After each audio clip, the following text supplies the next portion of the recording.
తెలంగాణ ఖనిజాభివృద్ధి సంస్థ చైర్మన్ అనిల్ గాంధీ భవన్లో మాట్లాడుతున్నారు. ఇప్పుడు లైవ్ చూద్దాం. అనంతరం రైలు కింద పడి ఆత్మహత్య చేసుకున్నాడు. తన చావుకు కరోనా ప్లస్ కేసీఆర్ కారణమే అనే స్టేటస్ కూడా పెట్టిండే. మరి ఇలా చావుకు మీరు కారణం కాదా? మీరు కాలాంతకులు కాదా?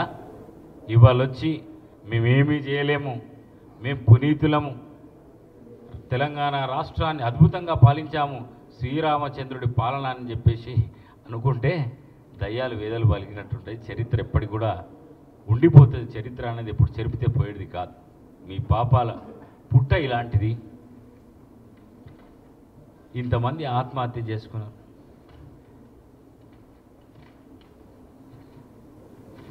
ఇక కేటీఆర్ నీ నియోజకవర్గంలో సిరిసిల్లలో ఏం జరిగిందో మర్చిపోయాం అనుకుంటున్నాం.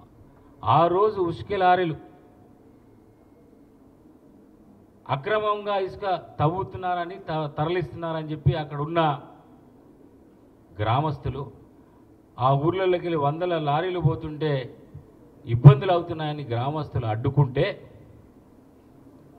లారీ కింద వేసి చంపిన చరిత్ర నీది. ఆ లారీ కింద వేసి చంపిన చరిత్ర నీది. దాంతోపాటు ఏం జరిగింది?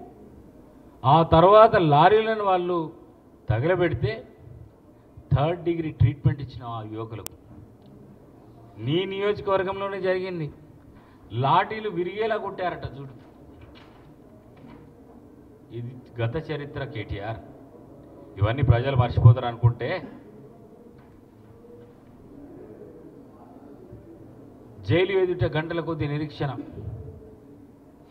ఎవరో చస్తే మీకెందుకురా లారీలు తగలబెడతారా అంటూ పోలీసులు తమని చావుగొట్టారంటూ నేరెళ్ళ జిల్లెల ఘటన బాధితులు బుధవారం రాత్రి విలేకరుల ఎదుట గోడ వెలివేసుకున్నారు.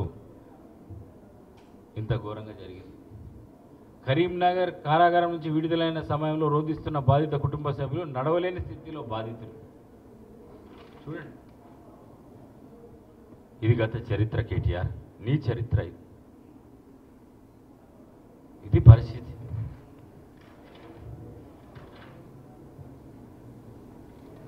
గత చరిత్ర ఇది కూడా మర్చిపోతారేంటి తెలంగాణ ప్రజలు, తెలంగాణ రైతు. ఖమ్మంలా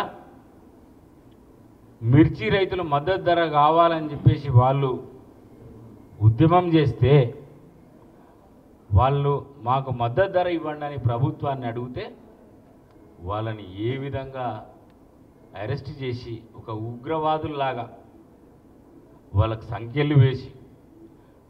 ఉగ్రవాదులకు సంఖ్యలు వేస్తారు. మామూలుగా ఇలాంటి సంఖ్యలు వేస్తారు. నార్మల్ నేరస్తులకు సంఖ్యలు ఏమేరు, ఉగ్రవాదులకు వేసే సంఖ్యలు వేరే ఉంటాయి. ఈడి కాడికి ఉంటాయి. అవన్నీ పెద్ద పెద్ద సంఖ్యలు వేస్తారు. ఇలాంటి సంఖ్యలు వేసి తీసుకుపోయారు. ఇది మరి ఖమ్మం రైతులు ఏమైనా మర్చిపోయారు అనుకుంటున్నావా? లేకపోతే తెలంగాణ ప్రజలు ఏమైనా మర్చిపోయారు అనుకుంటున్నావా? మరియమ్మ లాకప్ డెత్ చూడండి. మరియమ్మది ఏం పాపం చేసిందని మరియమ్మని చంపినరు? ఏం పాపం చేసిందని మీ పోలీసు వాళ్ళు అప్పుడున్న మీ ప్రభుత్వం మరియమ్మని చంపింది. లాకప్ డెత్ మర్చిపోయినరా? వచ్చిన దొంగతనం నిజంగా చేసిందా లేదా కూడా తెలియదు. ఏ విధంగా మీరు టార్చర్ చేసినారు, ఏ విధంగా మీరు 3rd డిగ్రీ ఇచ్చిండ్రు, ఏ విధంగా మీరు చంపినరు? తెలంగాణ దళితులు ఏమైనా మర్చిపోయారు అనుకుంటున్నావా కేటీఆర్? మా అమ్మని పోలీసులు కొట్టి చంపారని చెప్పేసి వాళ్ళ కొడుకు ఆవేదన, వాళ్ళ కూతురు ఆవేదన ఇక్కడ ఉంది. ఇవన్నీ మర్చిపోతారా?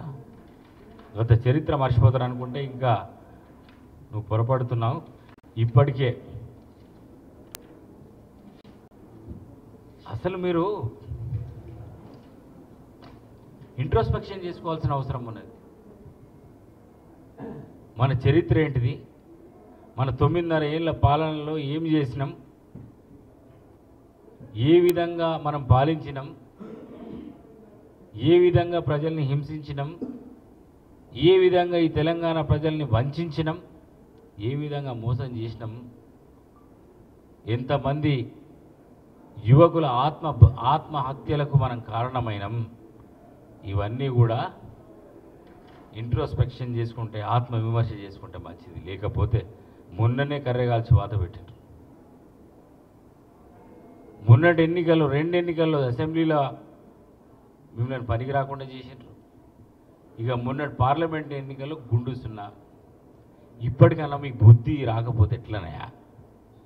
బుద్ధి లేకపోతే ఎట్లా? బుద్ధి రావాలి కదా ఇప్పటికన్నా. కానీ రోజు ఈ కేటీఆర్ హరీష్ రావు రోజు రోడ్డు మీదనే. ఏం జరుగుతుంది?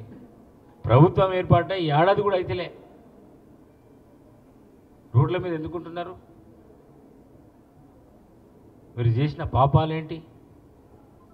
ఇవన్నీ కూడా తెలంగాణ ప్రజలు ఏం మర్చిపోలే. తెలంగాణనే జెండా ఎజెండా అంటది. తెలంగాణ జెండా ఎజెండా అయిందే ఎప్పుడైతే చేసినావు కదా. తెలంగాణ రాష్ట్ర సమితి నుంచి భారత రాష్ట్ర సమితి చేసినప్పుడే తెలంగాణలో శాసించడం, ఇంకా మన దేశమంతా శాసించాలని చెప్పి ఆశకు హద్దు ఉండాలి. అత్యాశపడి భారత రాష్ట్ర సమితి ఏ రోజైతే ఏర్పాటు చేసినారో ఆ రోజే మీకు తెలంగాణకు ఆ ఉన్న లింక్ ఎప్పుడు తెగిపోయింది. ఏదైతే థ్రెడ్ ఉండేనో తెలంగాణది అది లేదు మీకు. మీరు మాట్లాడితే కూడా తెలంగాణ గురించి మాట్లాడితే కూడా ఇవాళ ప్రజలు నమ్మే పరిస్థితులు లేరు. ఇక అదాని గురించి మాట్లాడుతున్నారు. అదానితో ఒప్పందాలు రద్దు చేసుకో. నువ్వు కూడా ఒప్పందాలు చేసుకున్నావు కదా.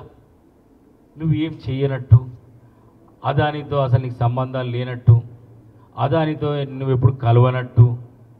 ఎన్నిసార్లు కలిసినావు అదానిని? అదాని ఫ్లైట్లలో తిరిగిన మాట వాస్తవం కాదా? మీ అయ్య అదానిని కలిసిన మాట వాస్తవం కాదా? నువ్వు డేవోస్లో అదానిని కలిసిన మాట వాస్తవం కాదా? అదాని